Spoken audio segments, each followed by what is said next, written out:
आजच्या जनसन्मान रॅलीला उपस्थित असणारे प्रफुल्लभाई भुजबळ साहेब, सुनील तटकरेजी, धनंजय मुंडेजी, बाबा सिद्दीकीजी, सर्व राष्ट्रवादी काँग्रेस पक्षाचे सन्माननीय पदाधिकारी, सर्व खासदार, सर्व आमदार, सर्व उपस्थित असणारे माझे विधिमंडळातील सहकारी, राष्ट्रवादीचे सर्व पदाधिकारी, आजच्या या जनसन्मान रॅलीला उपस्थित असणारे माझे बंधू भगिनी, पत्रकार मित्र आणि तरुण मित्रांनो, मला वाटलं नव्हतं की आज पाऊस येईल, परंतु पावसाने थोडासा आपला हिरमोड केला, परंतु वरुण राजांनी देखील आपल्यावर वर्षाव केलेला आहे, आपल्याला पाठिंबा दिलेला आहे असं समजायला काही हरकत नाही.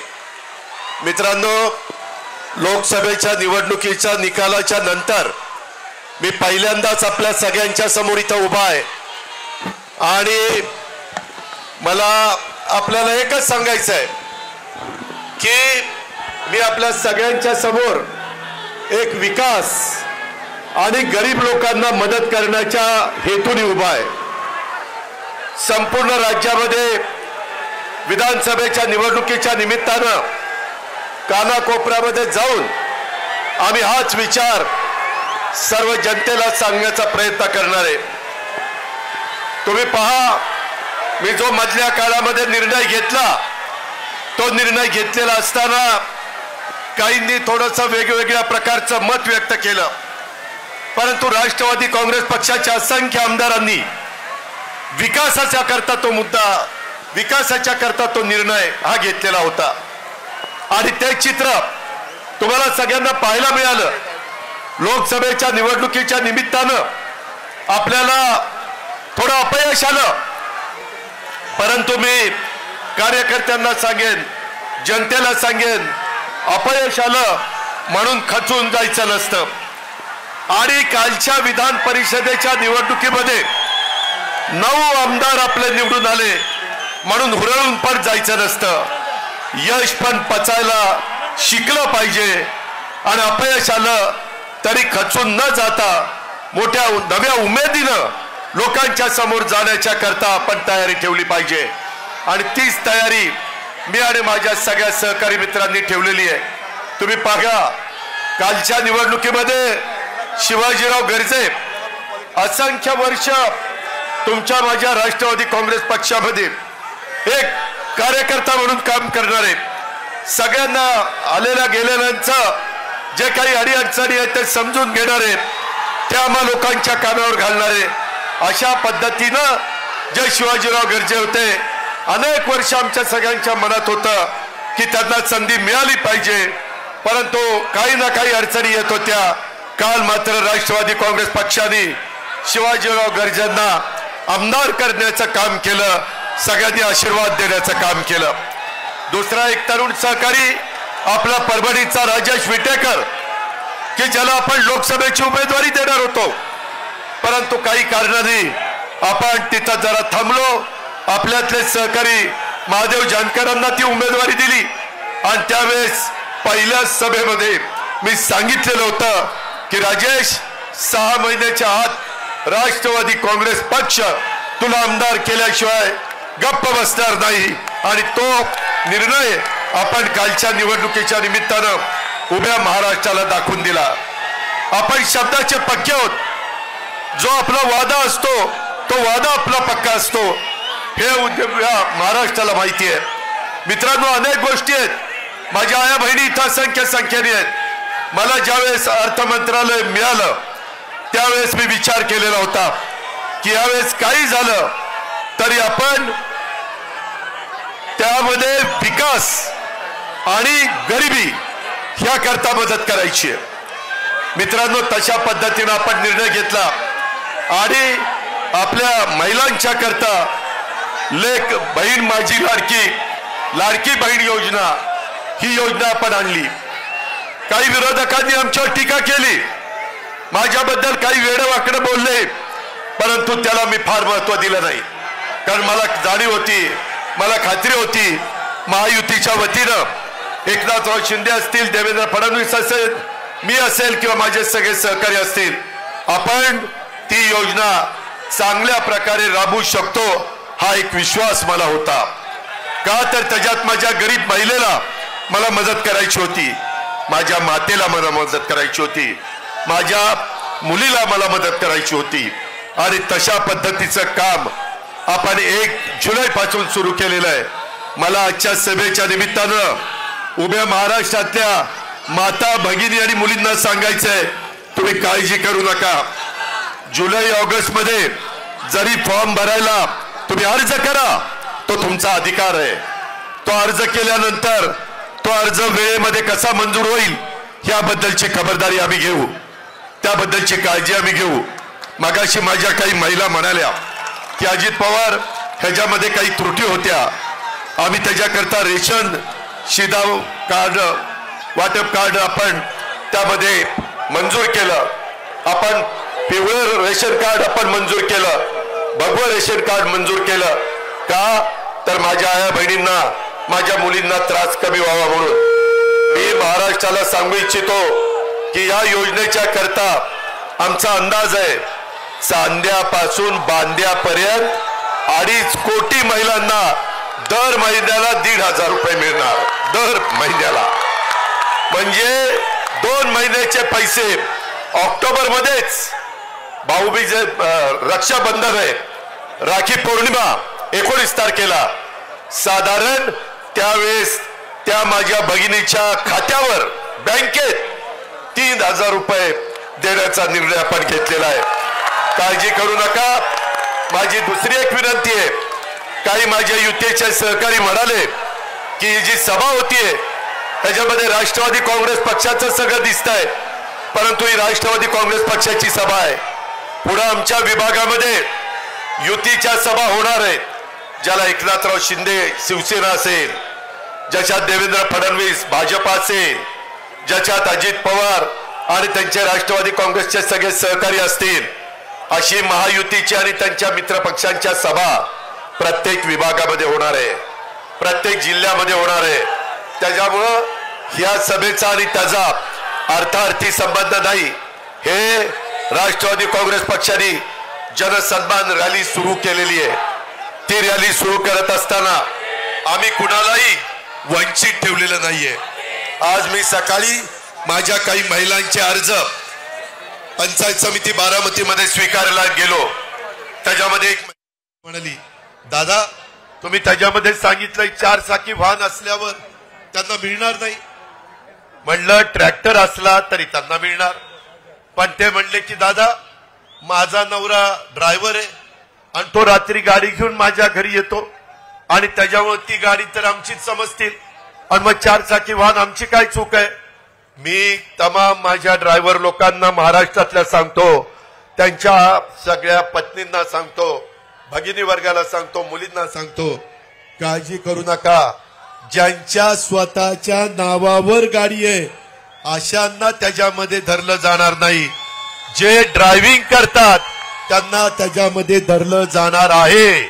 2.5 लाखापर्यंत उत्पन्न असणाऱ्या सगळ्या माझ्या आया बहिणींना आणि मुलींना त्यामध्ये धरलं जाणार आहे. आपण अजिबात काळजी करू नका. एवढ्यावरच आपण थांबलेलो नाही. आपण 3 गॅस सिलेंडर वर्षाला, त्याचेही पैसे माझ्या बहिणीच्या अकाउंटला, माझ्या मुलीच्या अकाउंटला, माझ्या मातेच्या अकाउंटला जाणार आहे. उत्पन्न मर्यादित असलं पाहिजे 2.5 लाखाच्या आत. मित्रांनो, मी महाराष्ट्राचा विचार केला तसाच मी बारामतीचा विचार केला. बारामतीमध्ये साधारण वर्षाला माझ्या आया बहिणींना आणि मुलींना 180 कोटी रुपये वर्षाला मिळणार आहेत. किती? 180 कोटी. आणि कमी जास्त तालुके आहेत, काही तालुके लहान आहेत, तिथे 150 कोटी मिळतील वर्षाला. काही ठिकाणी माझी लाडकी बहीण योजनेमध्ये कमी पैसे 125 कोटी मिळतील लोकसंख्येचा विचार करता. परंतु ह्या सगळ्या राज्याला मिळून 46,000 कोटी रुपये वर्षाला मिळणार. किती? 46,000 कोटी. काही काही राज्यांची बजेट एवढी नाहीये. आपण तेवढं माझी महिला सक्षम व्हावी, माझी महिला आत्मनिर्भर व्हावी, तिला एक विश्वास वाटावा की मला माझ्या घरच्या पुरुष मंडळींवर अवलंबून राहावं लागत नाही. मला काही का होईना वर्षाला 18,000 रुपये देण्याचं काम या महायुतीच्या सरकारने केलेलं आहे. मी सगळ्यांना हेही सांगतो, हे सातत्य आपल्याला टिकवायचं आहे, पण त्याकरता महाराष्ट्रातल्या जनतेला एक विचार करावा लागणार आहे की पुढे येणाऱ्या विधानसभेमध्ये देखील महायुतीला आपल्याला निवडून द्यायचं आहे, तर आपली योजना पुढे कायमची चालणार आहे, तर आपल्याला कायमचे पैसे मिळणार आहेत. हौसे नवसे गवसे येतील, काही सांगण्याचा प्रयत्न करतील, त्यांच्यावर विश्वास ठेवू नका. हा अजितदादा शब्दाचा पक्का आहे, त्यामध्ये कुठं बदलणार नाही, ही पण गोष्ट आपण लक्षात ठेवा. आणि मी फक्त आमच्या महिलांना नाही दिलं, मी गरिबांना द्यायचा प्रयत्न केलाय, विकासाला पैसा देण्याचा प्रयत्न केलाय. मुख्यमंत्री उपमुख्यमंत्री माझ्या जोडीला होते, आम्ही कुणालाही तसं वंचित ठेवलेलं नाही. माझा शेतकरी सतत मला म्हणायचा, दादा आम्हाला 3चं लाईटचं बिल भरता येत नाही, 5चं लाईटचं बिल भरता येत नाही, फार अडचण होती, ओढाताण होती, 7.5चं बिल भरता येत नाही. आमच्या मनात होतं, सगळे मंत्री आमदार मला सांगायचे की एकदा निर्णय घ्या, शेवटी वेळ यावी लागते, आणि ती वेळ त्या अर्थसंकल्पामध्ये आली. आपण 44 लाख शेतकऱ्यांना 14,000 कोटी रुपये माफ करून टाकले. 14,000 कोटी रुपये वीज माफी. आता तुम्हाला आमच्या महावितरणचा अधिकारी वीज बिल भरा म्हणून सांगायला येणार नाही, तुम्हाला ते माफ केलेलं आहे. आता काळ्या आईची सेवा चांगली करा, चांगल्या प्रकारे पिकं काढा, धान्य काढा, फळं भाजीपाला जे काही तुम्हाला पिकवायचं ते पिकवा. कृषी मंत्री इथं आहे, ते 1 रुपयामध्ये पीक विमा तुम्हाला देत आहेत. करोडो रुपये तुमच्याकरता राज्य सरकार खर्च करताय. मित्रांनो, इथपर्यंतच नाही, माझ्या शेतकऱ्याच्या करता 0% व्याजाने पीक कर्ज हेही आपण चालू ठेवलेलं आहे. त्याचाही फायदा माझ्या भावांनी घ्यावा. आमचे विरोधक काय टीका करतात, अरे आया बहिणींच्याकडे लक्ष दिलं, महिलांच्याकडे लक्ष दिलं, पुरुषांच्याकडे दुर्लक्ष केलं. अरे असं कसं करेल, पुरुषांच्याकडे दुर्लक्ष करून कसं चालेल? आमची पण ती भाऊ आहेत, आमची पण ती मुलं आहेत, आमचे पण ते वडील आहेत, त्याच्यावर त्यांच्याकडे मी दुर्लक्ष कदापि करणार नाही, तशा पद्धतीनं मी वागणार नाही. मित्रांनो, उलट आता माझ्या शेतकरी वर्गाच्या करता धनंजयनी माझ्या लक्षात आणून दिलं, कॅबिनेटला सांगितलं की आपल्याला सोयाबीन आणि कापूस उत्पादक शेतकऱ्याला पैसे द्यायचे राहिले. धानाला प्रफुल्लभाई पटेल यांच्या भंडारा, गोंदिया, चंद्रपूर, गडचिरोली तिकडे धान पिकतं, कोकणात यांचं धान्य पिकतं, त्यामध्ये आम्ही धानाला 20,000 रुपये दिले. त्याच्या पद्धतीनं एकरी 5,000 रुपये आपल्या कापूस आणि सोयाबीन उत्पादकांना आपण दिलेले 2 हेक्टर पर्यंत. मित्रांनो, शेवटी द्यायचं खूप मनापासून असतं, परंतु आपल्या तिजोरीमध्ये पण तेवढा पैसा लागतो. विकास पण साधला पाहिजे, विकासाला कुठं अडथळा येता कामा नये. कालच देशाचे पंतप्रधान आले, अरे तो दम विधानसभेपर्यंत टिकवा ना, जरा थांबा. त्यामध्ये मला तुम्हाला सांगायचंय, काल पंतप्रधान, मुख्यमंत्री, दोन्ही उपमुख्यमंत्री, काही मंत्रीगण 29,500 कोटीची कामं मुंबई सारख्या ठिकाणी आपण सुरू केली. भूमिपूजन आणि उद्घाटन, करोडो रुपयाची कामं चाललेली आहेत. मित्रांनो, आज पावसामुळे थोडीशी त्याच्यामध्ये अडथळा आला आणि त्यामुळे काही लोकांची भाषणं राहिली. मी परत सुपा परगणा, शिरसुपा परगणा आणि माझा लोणी भापकर आणि तो सगळा तिकडचा भाग, ह्या भागाच्या करता देखील आपण चांगल्या प्रकारची योजना ही जनाई सिरसाईला तर चांगल्या प्रकारचं पुनरुज्जीवन करण्याचा निर्णय आपण घेतलेलाच आहे. परंतु मधला जो टापू आहे त्याला पाण्याची गरज होती, तिथं देखील पाण्याची व्यवस्था केली. परंतु सगळ्यांना सांगून तो वेळ घेत नाही. तुम्ही माझ्या शब्दावर विश्वास ठेवा, मी त्या बाबतीमध्ये येईन आणि तिथं तुम्हाला त्याचा काय काय योजना, बजेटमध्ये किती तरतूद केली, काय केलं ते सगळं तुम्हाला सांगेन. तुम्ही काळजी करू नका. मित्रांनो, तुम्हाला एक सांगायचंय, विकास आणि गरिबीचा विचार करत असताना मी माझ्या भावंडांचा दुधाचा विचार केला. माझ्याही तालुक्यामध्ये दूध आहे, माझ्या पुणे जिल्ह्यात आहे, सोलापूरला आहे, नगरला आहे, माझ्या कोल्हापूरला आहे, सांगलीला आहे, सातारला आहे, माझ्या मराठवाड्यामध्ये बीडला आहे. सगळ्या भागामध्ये दूध उत्पादक शेतकरी आहे. त्यांच्याकरता 5 रुपये लिटरला पुन्हा दुधाचे भाव जोपर्यंत कमी आहेत तोपर्यंत कायम 5 रुपये अनुदान देण्याचा निर्णय आम्ही घेतलेला आहे. तेवढ्यावर थांबलो नाही. दुधाची पावडर मोठी आहे, शिल्लक आहे, ती परदेशामध्ये पाठवायला 30 रुपये किलो आपण अनुदान दिलेलं आहे. महायुतीने तो निर्णय घेतला, म्हणजे भावंडांच्या करता देखील आपण निर्णय घेतोय. मी सुरुवातीलाच तुम्हाला सांगितलं, गरीब, ह्या गरीबाकरता आपल्याला मदत करायची. ह्या गरीबाला आपल्याला इतरांच्या बरोबर आणायचंय, त्यांची परिस्थिती चांगली करायची, त्यांचं पर कॅपिटा उत्पन्न वाढवायचं आहे. उद्या एवढे 1000 कोटी रुपये मार्केटला आल्यानंतर छोटी मोठी दुकानं चालणार आहेत, किराणा मालाची दुकानं चालणार आहेत, माझ्या आया बहिणीला, माझ्या मुलीला जे काही खरेदी करायचं ते दुकान चालणार आहे. आणि एवढा पैसा हा ग्रामीण भागात आणि शहरी भागामध्ये चालणार आहे. हा निर्णय हा महायुती सरकार घेऊ शकतं. हा निर्णय आपण लोकांनी घेतलेला आहे. एवढ्यावरच आपण थांबलो नाही. शाहू फुले आंबेडकरांची विचारधारा मी सातत्याने तुम्हाला सांगतोय. 18 पगड जातीला बरोबर घेऊन युगपुरुष छत्रपती शिवाजी महाराजांनी हिंदवी स्वराज्याची स्थापना केली, हे आम्ही आयुष्यात विसरू शकत नाही. आणि त्याच 18 पगड जाती 12 बलुतेदारांना घेऊन आपण त्यामध्ये पुढे चाललेलो आहे. ह्या योजना आहेत आया बहिणींनो, ह्या सर्व जाती धर्माला, मागासवर्गीय, आदिवासी, माझे मुस्लिम, माझा ओबीसी, माझा भटक्या महिला, भटक्या समाजामध्ये मोडणाऱ्या, सर्वसाधारण समाजामध्ये मोडणाऱ्या सगळ्या जाती धर्माच्या महिलांच्या, मुलींच्या आणि मातांच्या करता ही योजना आहे. अट एवढीच आहे, 2.5 लाखाच्या आतमध्ये उत्पन्न पाहिजे. मला एक तुम्हाला सगळ्यांना सांगायचं आहे, ह्या सभेच्या निमित्तानं राज्यातल्या जनतेला सांगायचं आहे, बाबांनो, पाठीमागच्या काळात लोकसभेला काही वेगळ्या पद्धतीचं वातावरण तयार करण्याचा प्रयत्न झाला. आम्ही विकासाचं बोलत होतो, परंतु विकासावर आमच्यावर कुणीच बोललं नाही, कुणी टीका केली नाही. आम्ही गरिबीच्या बद्दल बोलत होतो, आमचे वेगवेगळे लाभार्थींना लाभ देण्याच्या बद्दल बोलत होतो. त्या सगळ्याला बाजूला ठेवून कारण नसताना घटनेचे शिल्पकार डॉक्टर बाबासाहेब आंबेडकर, ज्यांनी तुमच्या माझ्या देशाला घटना दिली, संविधान दिलं, आज जगामध्ये बाबासाहेबांचं कौतुक होत आहे. जगातला अतिशय मोठा पुतळा, जगाला हेवा वाटावा असा पुतळा आपण इंदुमिलच्या जागेवर 14 एकर जागेमध्ये करतोय.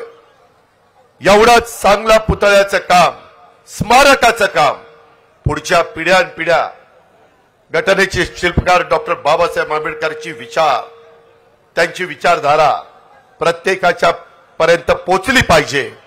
त्यांचं संविधान, त्यांची घटना, त्याचा आदर आपण सगळ्यांनी केला पाहिजे, ही आमची भूमिका. तीच पंतप्रधानांनी मांडली. आम्ही संविधान दिन साजरा सुरू केला आणि आमच्या मागासवर्गीय समाजामध्ये आणि आदिवासी समाजामध्ये, अरे हे 400 पार झाल्यावर घटना बदलतील, संविधान बदलतील, आपलं आरक्षण काढतील.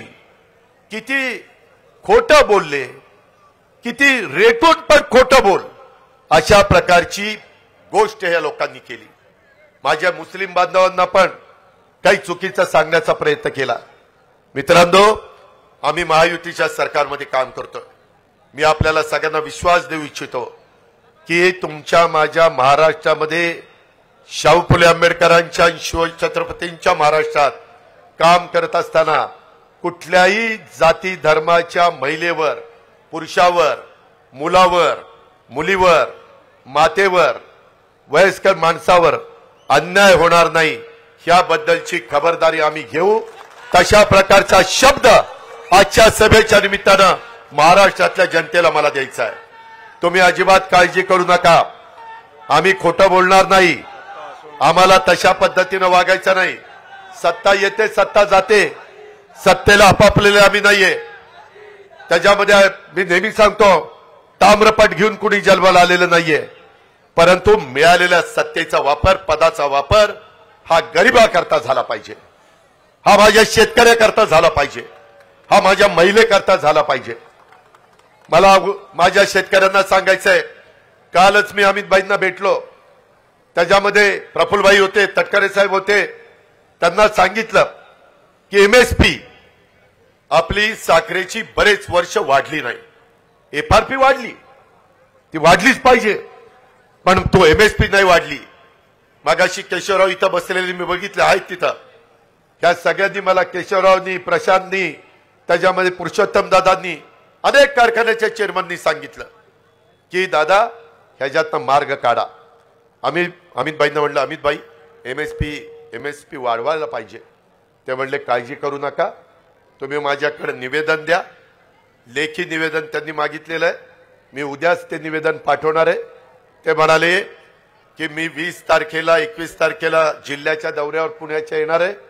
हसन मुश्रीफ साहेबांनी पण तिथं जसं तुमच्या बारामतीमध्ये 1000 कोटीचं हॉस्पिटल पुण्यश्लोक अहिल्यादेवी होळकरांच्या नावाने आपण काढलेलं आहे, तशा पद्धतीनं कोल्हापूरला पण एक चांगल्या प्रकारचं हॉस्पिटल, ह्याचं भूमिपूजन, त्यांची बँक आहे, त्यांची इमारतीचं उद्घाटन. परंतु अमितभाई म्हणाले मी जरूर कार्यक्रम हसन मुश्रीफांचा स्वीकारेन, परंतु त्या दिवशी 10,000 झाडं लावायचा कार्यक्रम झाला पाहिजे, 10,000 रोपं तिथं लावायचा कार्यक्रम झाला पाहिजे. मगाशी कोणीतरी बोललं की बाबा शेवटी पाऊस काळ चांगला होण्याच्या करता झाडाची गरज आहे. पुढची पिढी आपल्याला माफ करणार नाही आपण चुकीचं केलं तर, आपण कमी पडलो तर. त्या प्रकारचं काम आता आम्ही सगळ्यांनी सुरू केलेलं आहे. तुम्ही बघताय, मी तर अतिशय झाडं मोठ्या प्रमाणावर लावणारा एक कार्यकर्ता आहे. हे महाराष्ट्राने बघितलंय, जिल्ह्यांनी बघितलंय, तालुक्यांनी बघितलंय. अशा पद्धतीनं त्या कार्यक्रमाला ते येणार आहेत. त्यावेळेस मी कांदा माझ्या उत्पादक शेतकऱ्यांच्या करता पण सांगितलं की कांदा निर्यात बंदी आता अजिबात करायची नाही. त्यांनी सांगितलं ठीक आहे, परंतु काही जण चुकीच्या बातम्या सोडतात.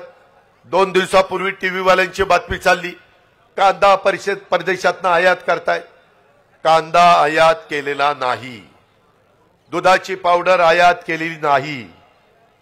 आम्ही सगळ्यांनी ही गोष्ट सांगितलेली आहे. जसं शहरी भागातल्या लोकांना परवडलं पाहिजे, तसं माझ्या उत्पादन करणारा शेतकरी त्यालाही परवडलं पाहिजे, त्याचाही प्रपंच चालला पाहिजे, त्यालाही 2 पैसे मिळाले तर तो त्याच्या कुटुंबाचा चांगल्या प्रकारचा विचार करेल.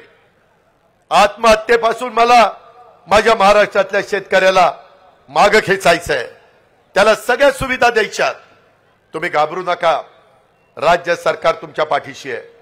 केंद्र सरकारच्या कोट्यवधी रुपयाच्या योजना आपण तिथं आणण्याच्या करता कुठं कमी पडणार नाही. काल देशाच्या पंतप्रधानांनी पण सांगितलं, जसं देशाची आर्थिक राजधानी मुंबई आहे, तसं आता जगाची आर्थिक राजधानी मुंबई करण्याच्या करता आपण सगळेजण एकमेकाला मदत करू, ही भूमिका पंतप्रधानांनी मांडलेली आहे. मित्रांनो, कृपा करा आणि कुठेही आपण चुकीच्या प्रचारावर, नरेटिव्ह जो काही सेट करण्याचा प्रयत्न करतात, खोटं सांगण्याचा प्रयत्न करतात, ह्या गोष्टीवर विश्वास ठेवू नका. मला अशाच माझ्या भगिनी भेटायच्या, म्हणायच्या दादा हे तुम्हाला पटतं का? म्हणलं काय, मागासवर्गीय आणि आदिवासी समाजामध्ये गरिबी असते म्हणून त्यांच्या मुलांना मुलींना तुम्ही मोफत शिक्षण जे कॉलेजपर्यंत त्यांना जिथपर्यंत शिकायचं तेवढं देता, सगळा खर्च राज्य सरकार करतं. परंतु हे 2 समाज सोडून इतर जे समाज आहेत, ओबीसी आहे, सर्वसाधारण आहे, माझा मुस्लिम समाज आहे, माझा अल्पसंख्याक समाज आहे, ह्या सगळ्यांच्या मध्ये पण काही गरीब वर्ग आहे ना, त्यांच्या मुलींनी कसं शिकायचं?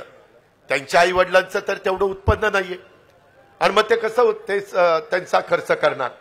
आणि मधी एकदा असंच मला मुख्यमंत्री एकनाथराव शिंदेंनी सांगितलं, रात्री त्यांना 12-1 वाजता फोन आला चंद्रकांत दादा पाटलांचा की बाबा ह्या ठिकाणी एका आई वडिलांना पैसे कमी होते आणि त्यांना शासनाच्या तर्फे 50% मदत मिळत होती, परंतु 50% देखील आपल्या मुलीच्या राहिलेल्या शिक्षणाकरता आपण आणू शकत नाही, म्हणून तिथं आत्महत्या झाली.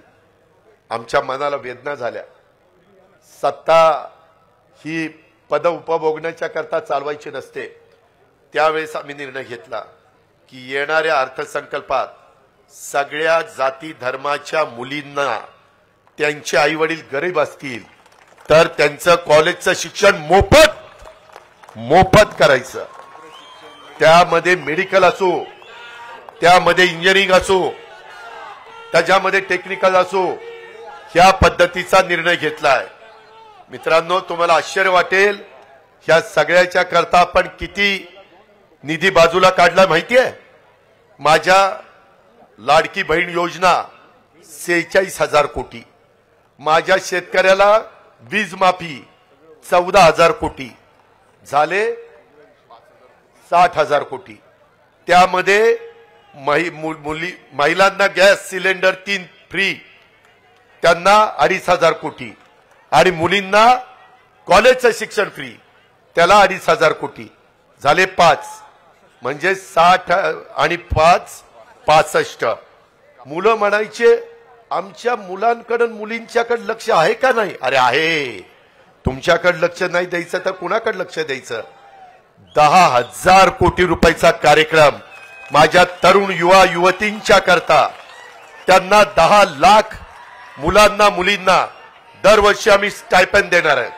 आणि त्याकरता त्यांना 1 वर्षाचं शिक्षण, ते शिक्षण घेतायत म्हणून त्यांना 6,000 8,000 10,000चं स्टायपेंड, त्याकरता 10,000 कोटी. म्हणजे आम्ही आमच्या मुलांना मुलींना तरुण तरुणींना वाऱ्यावर सोडलं का. नाही सोडलं.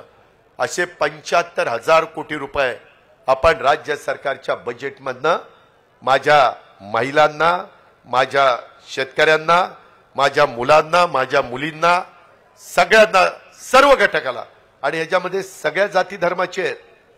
कुणी जर असं म्हटलं अरे आमचं काय, अरे तुमचं पण आहे ना, तुम्ही कशाला न करताय, सगळ्यांच्या करताय का.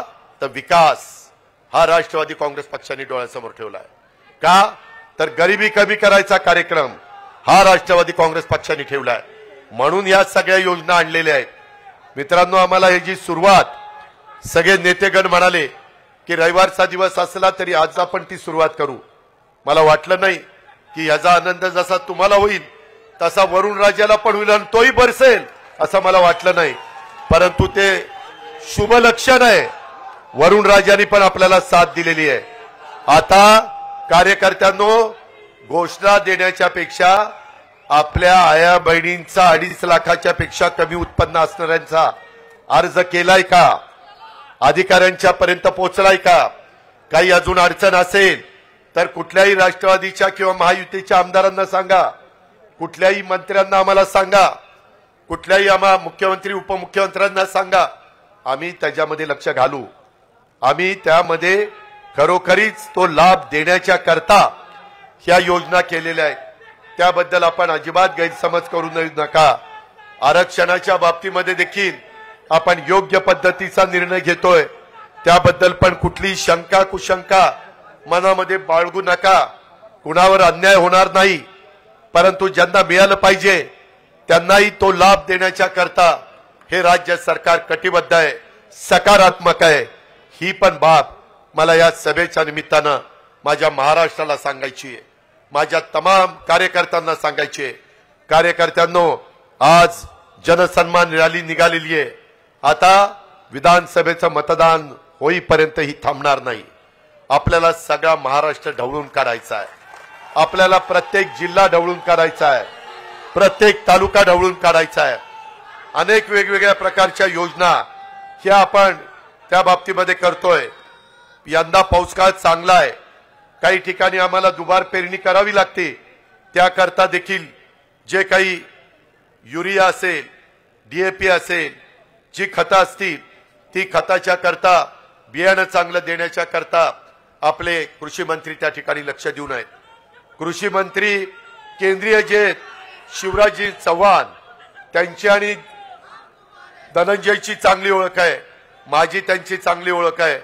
त्यांनी पण मला सांगितलंय, दादा आता तुम्ही काळजी करू नका, त्यांनी त्यांच्या स्वतःच्या मध्य प्रदेशमध्ये स्वतः प्रफुल्लभाईंना माहिती आहे, त्यांच्या जवळच मध्य प्रदेश आहे गोंदियाच्या, त्यांना विचारा कृषीचा कार्यक्रम ते मुख्यमंत्री शिवराज सिंग चौहान असताना एवढा चांगला राबवला गेला की कोरोनाच्या काळामध्ये कृषीचा दर तिथं सगळ्यात चांगला देशात नंबर 1 चा होता। म्हणून देशाचे पंतप्रधान नरेंद्र मोदींनी त्यांच्याकडे कृषी विभागाची जबाबदारी दिलेली आहे। ते म्हणाले आता शेतकऱ्यांनी काळजी करण्याचं कारण नाही, मला त्याच्यातले बारकावे माहिती आहेत, मला त्याच्यातल्या अडीअडचणी माहिती आहेत। मित्रांनो, भावनिक होऊ नका, इमोशनल होऊन प्रश्न सुटत नाही। प्रश्न सोडवण्याच्या करता रात्रंदिवस कष्ट करावे लागतात, काम करावं लागतं, विकासाचं ध्येय डोळ्यासमोर ठेवून पुढे जायचं असतं। बारामतीच्या परिसरामध्ये पुणे जिल्ह्यामध्ये कसा विकास केलाय हे सांगायला काही कुणाला ज्योतिषाची गरज आहे असं मला वाटत नाही। मात्र तुम्ही एक गोष्ट लक्षात घ्या, ह्या सगळ्यांनी राष्ट्रवादी काँग्रेस पक्षाच्या राष्ट्रीय अध्यक्षपदाची जबाबदारी ही माझ्यावर त्या ठिकाणी सोपवलेली आहे। मला बारामती बघत बघत आपले 13 तालुके, आपलं पुणे आणि पिंपरी चिंचवड शहर, आपला महाराष्ट्र हा फिरायचा आहे। त्याच्यामुळे इथल्या माझ्या आया बहिणींनी, इथल्या माझ्या तरुण तरुणींनी, इथल्या माझ्या वडीलधाऱ्यांनी ती पण जबाबदारी चांगल्या पद्धतीनं पार पाडायची। हे कुणाच्या घरचं काम नाहीये, हे आपल्या सगळ्यांचं काम आहे। त्या कामामध्ये कुठं अजिबात कमी पडता कामा नये। आणि मी आपल्याला सगळ्यांना सांगेन की कुठल्याही परिस्थितीमध्ये जे डॉक्टर बाबासाहेब आंबेडकरांचे विचारधारा आपण पुढे घेऊन जात असताना त्यांच्या घटनेला आणि त्यांच्या संविधानाला जोपर्यंत आमच्या जीवात जीव आहे तोपर्यंत कुणी धक्का लावणार नाही। मी तर सगळ्या महाराष्ट्राला सांगितलंय, चंद्र आणि सूर्य जोपर्यंत आहेत तोपर्यंत संविधानाला कुणी धक्का लावू शकत नाही। तुम्ही विश्वास ठेवा, आम्ही शब्दाचे पक्के आहोत। आम्ही जो वादा करतो तो वादा पुराच करतो, हे पण आपण सगळ्यांना माहिती आहे। आणि असं असताना आपण गरिबांना एक चांगली त्यांची परिस्थिती निर्माण करायची आणि म्हणून या सगळ्या योजना आहेत। माझ्या बहिणींनी, माझ्या मातांनी, माझ्या मुलींनी त्याच्याकडे त्या नजरेने बघावं। कुणी गैरसमज निर्माण करण्याचा प्रयत्न केला तर त्याला ठासून सांगा, तुम्ही काहीतरी आता चुकीचं सांगू नका, आमचा दादावर विश्वास आहे, महायुतीवर विश्वास आहे, आम्ही त्याचंच ऐकणार। या पद्धतीची भूमिका माझ्या तमाम महाराष्ट्रातल्या मुलींनी आणि माता भगिनींनी घेतली पाहिजे, अशा प्रकारची माझी आपल्या सगळ्यांना विनंती आहे। वैयक्तिक गरजा आणि इच्छा आकांक्षा याबद्दलची कुठलीही कसर त्यामध्ये आम्ही ठेवणार नाही, याबद्दलची पण ग्वाही मी आपल्या सर्वांना सांगू इच्छितो। आज थोडंसं आमच्याकडनं काही चुका झाल्या, वास्तविक एवढी सभा असताना मोठा मंडप टाकायला पाहिजे होता, पण म्हटलं की कशाला उघड्यावर चांगली सभा घेऊ, पण त्याच्यामुळे जरा तुमचा हिरमोड झालाय। पण काळजी करू नका, काळजी करू नका, त्या सगळ्या गोष्टी आम्ही त्याच्यामध्ये पूर्ण करू। देश विदेशातील प्रत्येक घडामोडींचे लाईव्ह अपडेट मिळवण्यासाठी आता साम टीव्हीच्या सर्व सोशल मीडिया प्लॅटफॉर्मला लाईक, फॉलो आणि सबस्क्राईब करा। तसंच सर्व नोटिफिकेशनसाठी बेल आयकॉन प्रेस करायला विसरू नका।